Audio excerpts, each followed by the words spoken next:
Merci Louis-Michel. Vous avez vu que cet après-midi, Steve et moi, en fait, on ne s'est pas concerté avant de présenter nos messages.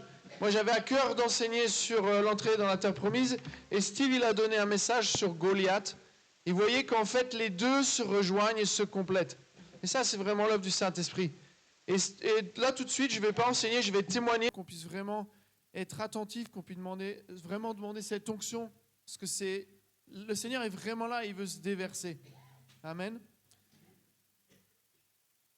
Donc le message de cet après-midi, pour résumer, c'est que on est face à des géants, mais les promesses de Dieu sont vraies dans ta vie et que Dieu ne renie pas ses promesses parce qu'il y a des obstacles.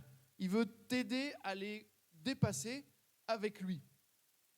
Et si vous êtes passé au stand ou dans les différents stands, en fait, moi je vais vous parler d'un rêve que j'ai fait il y a 20 ans, littéralement. J'ai fait un rêve une nuit où je voyais, comme Dieu me dire, les animaux qui nous entourent dans l'arche de Noé, tout ce qui a été dans l'arche de Noé, en fait, les animaux qui nous entourent, ils ont un jour, comme cette intuition, c'est comme si les animaux qu'on voit, les petits oiseaux, c'est comme s'ils avaient cette connaissance intuitive qu'un jour du temps, il y a longtemps, leurs ancêtres ont été sauvés sur l'arche de Noé.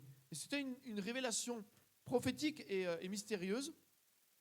Et je me suis dit, Seigneur, qu'est-ce que je fais de ça maintenant ? Moi, ma grâce, c'est l'écriture. C'est mon talent. Je ne suis pas jardinier, je ne suis pas bricoleur, mais je sais écrire.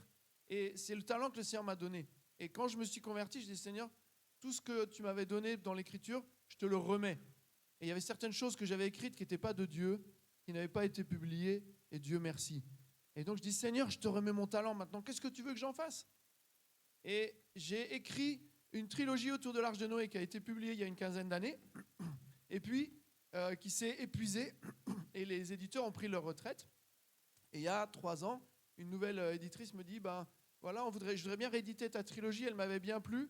Et donc, on s'est mis en chemin, on a sorti une trilogie garantie sans sorcellerie ni quoi que ce soit, et c'est entre Noé et Narnia, si vous connaissez un peu Narnia, avec Lewis qui était un auteur chrétien. Donc ils ont sorti le tome 1 qui s'appelle Jusqu'aux extrémités de la terre. Si vous connaissez la parole de Dieu, vous reconnaissez Acte 1:8. Et puis, dans la foulée, on a sorti le tome 2 qui s'appelle Aux portes de l'Éden, où on suit toujours cette aventure entre un couple et qui suit une sorte d'arche mystérieuse et des animaux qui sont guidés comme à l'époque de Noé. Et puis, je n'avais pas trop de nouvelles de mes éditeurs.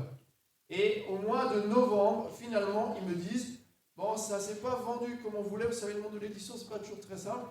Et en fait, on ne va pas sortir le tome 3. Je dis, non mais attendez, vous voulez vendre une trilogie et vous me demandez d'en faire la pub, mais tant qu'il n'y a pas de 3 tomes, comment est-ce que les gens ils vont lire cette histoire ? Comment est-ce que je vais toucher les jeunes, en particulier, ou les moins jeunes ? Et ils m'ont dit, on est désolé, c'est comme ça. Donc là, j'ai 2 choix qui s'offrent à moi. Soit je dis, ok Seigneur, j'arrête de croire. J'arrête de croire aux promesses, j'ai cru à un rêve, et l'histoire s'arrête là. Soit, il y a une deuxième option, qui est de dire, puisque c'est comme ça, Seigneur, tu as un autre projet. Et donc, en accord avec eux, j'ai racheté tout le stock de livres d'invendus. J'ai racheté 5000 bouquins pour un prix modique. Et je peux vous dire, les amis, que le jour où j'ai vu arriver les 4 palettes de livres dans mon garage, j'ai eu un petit peu de la boule à la gorge. Je dis, voilà, Seigneur. D'abord, je ne savais même pas où j'allais les mettre, parce que je ne pouvais plus bouger ma voiture. Et ensuite, je dis, voilà, ça ne s'arrête pas là. Donc, le tome 3 était déjà prêt. On a travaillé à plusieurs avec Mathieu. On a trouvé un graphiste. On s'est dit, on va se remettre en marche. Et je dis, Seigneur, eux, ils ont lâché en route. Peut-être que d'une certaine manière, ils me rappellent les gens qui ont vu la terre promise. Ils avaient cru, cette éditrice, elle m'avait dit, elle est super ta trilogie. Je dis, tu crois que c'est ça que tu veux faire ? Elle dit, oui, elle était vraiment super, je l'éditais. Et ils se sont arrêtés en route. À un moment donné, ils ont cessé de croire aux promesses, peut-être pour une question financière ou je ne sais pas quoi. Et moi, j'y crois en fait. Donc j'ai dit, je refuse de renoncer à mon rêve. Et donc, qu'est-ce qu'on a fait ? On a racheté avec mon épouse les tomes et on a produit le tome 3 à compte d'auteur. Et là, les amis, là, je suis en train de rentrer dans ma terre promise. Parce que je me suis mis à découvert, littéralement, je dis, Seigneur, on a investi, puis on a eu des amis qui nous ont aidés, on a eu des dons. Amen. Il y a des mécènes parfois qui nous aident à avancer. Et puis, je dis, voilà, Seigneur, je ne sais pas. Aujourd'hui, vous posez la question, je ne sais pas comment je vais distribuer 5000 bouquins. Je ne sais pas. J'ai commencé à donner des tomes 1 dans mon collège, dans mon lycée, peu importe. Ce que je vois, c'est qu'il y a un petit mouvement qui est en train de se créer. Pourquoi je vous dis ça?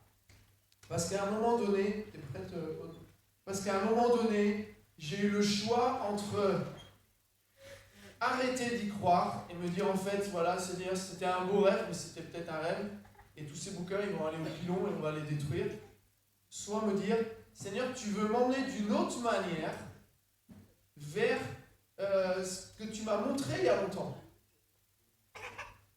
Et là, les amis, je veux parler au cœur de tous ceux ici qui avaient une vision dans leur vie.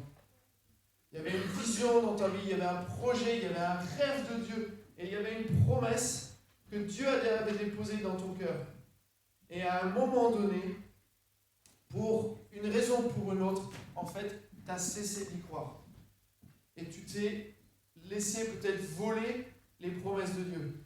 Peut-être qu'il y a eu des obstacles, peut-être qu'il y a des gens qui ne t'ont pas encouragé. Peut-être que même dans l'église, il y a eu des obstacles. Moi, je me souviens d'une fois, tu t'en souviens, Louis-Michel, où en fait, on était deux à prêcher, on devait avoir chacun 1 heure, et quand mon tour est arrivé, il me restait un quart d'heure. Donc je dis, Seigneur, maintenant, il n'y a plus le temps. Et j'ai prêché pour que le Saint-Esprit vienne vraiment. Et 15 minutes plus tard, l'Esprit Saint était vraiment en train de faire son œuvre au milieu des gens. Il y avait des gens qui pleuraient, il y avait aussi des gens qui hurlaient, il y avait des libérations. Et suite à ça, un évêque vient me voir, il me dit, ouais, c'était trop excessif et tout ça. Et je rentre chez moi, je dis, Seigneur, je ne fais pas carrière dans la prédication, j'ai une femme, des enfants, j'ai un métier. Je dis, Seigneur, si c'est pas ça que tu veux que je fasse, je ferai autre chose. Mais si c'est vraiment ça que tu as pour moi, je veux bien persévérer avec toi. Il y aura des obstacles, même des gens d'église qui vont parfois se dresser contre toi parce que tu déranges.